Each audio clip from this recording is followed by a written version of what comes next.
guest today didn't just storm to Strictly Success 6 years ago. I can't believe that was 6 years ago. 6 years? And walk away with a glitter ball. They, of course, stop laughing, Stacey.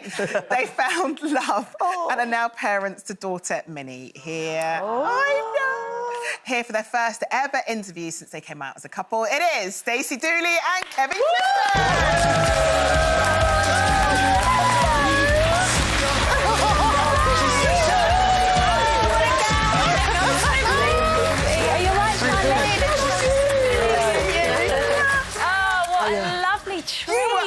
Killing yourself laughing when he saw that picture. Does it feel like a lifetime ago? 6 years, it's bonkers. No. But it would have been 2018. Yeah.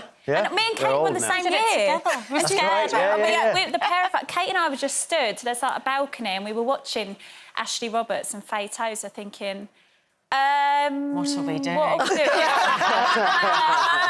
Ruth Langsford said when she hears the theme tune, she still has a heart flutter reaction I get the same. to it. So, I'm going to be there. Kate, could you see the love appearing between these two and you was... Yeah.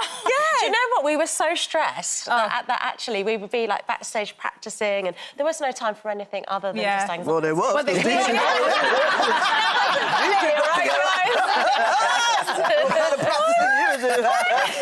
I remember saying to Katie as well, look at Kev, because Kev had a wig on one of the numbers. You had to wear that little ponytail for the Minions, and I was laughing, going, look at his dark wig, look at his dark wig.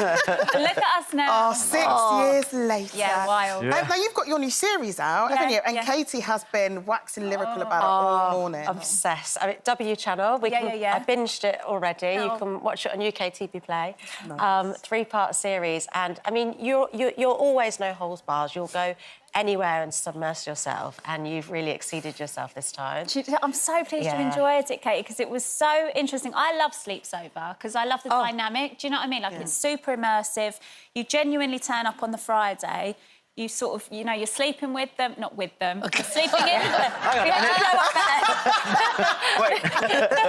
You're sleeping in the family home. You're using their shower. You know, you're eating spag bowl together. It's just so fascinating to see how other people live, and I think it's really important. How did it work when you were in the brothel? Because that's the one you quite liked. Yeah, we must talk about Erica. She was so empowered. Obsessed with Erica, 68. The Good old Erica. Yeah. You would have loved her. No, I know I want to play Erica. Denise, she was one of the busiest girls. Like, the men could not get enough of Erica. Only Nans. Yeah. She was just, she was booked and busy. Wow. But, you know, they're such good sports, Judy. Do you know what I mean? Like, they're so candid and they're so transparent about what life looks like. Yeah. And when you were doing the series, did you travel with Stacey and Minnie as well? Yeah. It's amazing. Yeah, so Minnie was still being breastfed at the time, so we couldn't be too far away. So we'd be down the road, like, in a trailer somewhere in case of an emergency or in case she needed feeding at some point. So I was basically living in, like, a caravan, reading the same panda book over and over and over again, just looking after Minnie. That's amazing. Yeah. I think one thing that we always talk about in the show is the importance of fathers taking paternity leave and spending time with a kid very early on in their life, because the impacts can be seen when they're older. Yeah. Was it an experience you enjoyed? Yeah, I suppose I was terrified going in. We're all terrified. Yeah. What are we doing?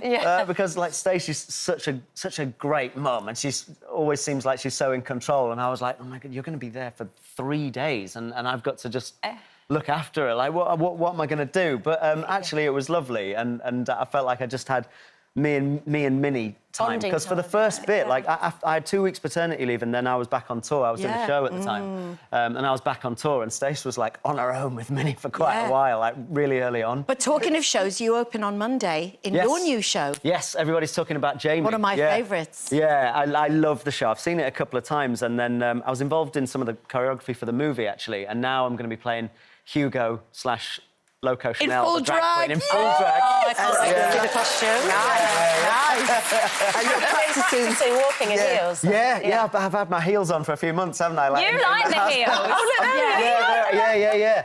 I'm getting quite good at it now. That's why you wore those on the red carpet. Yeah. I thought I need to put myself under pressure in the heels in front of people, and I also wanted to just kind of wear them out in front of people and have my picture taken, because I knew, and I made a point of reading all the comments, because I knew people would be like, oh, what is he doing? He's calling me names and all of that, and I wanted to experience that as research for the character of Hugo, because very method, Kevin.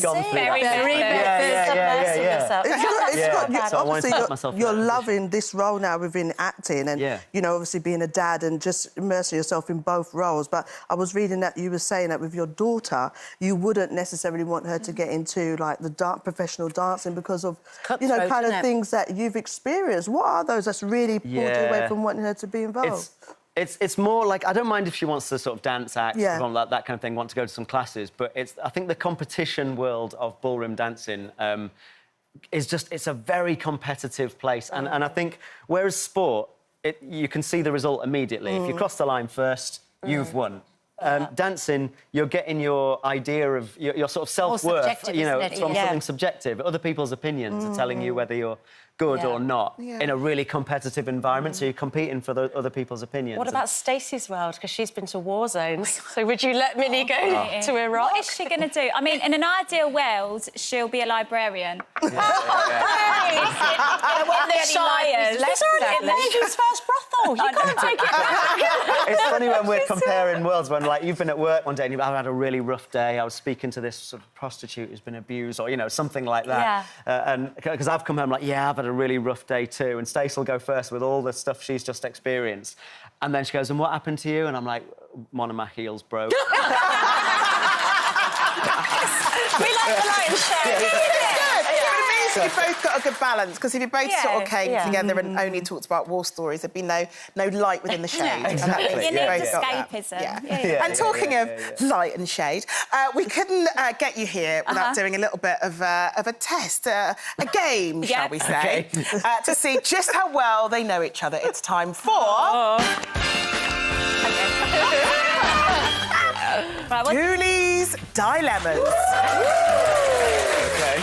So, I'll explain to you guys how this is going to work. We're going to give Stacey and Kevin a hypothetical situation and 3 hypothetical options, and ask, what would Stacey do? OK.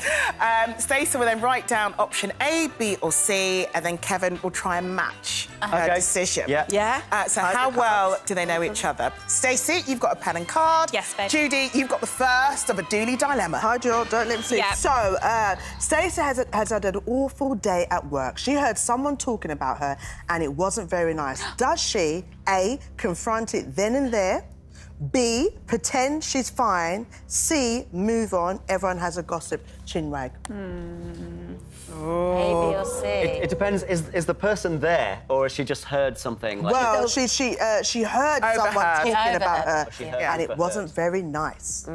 Does she We've got to hurry you, Kevin. We've got to hurry you. Pretend she's fine, C, move on. I'm going to go C. C!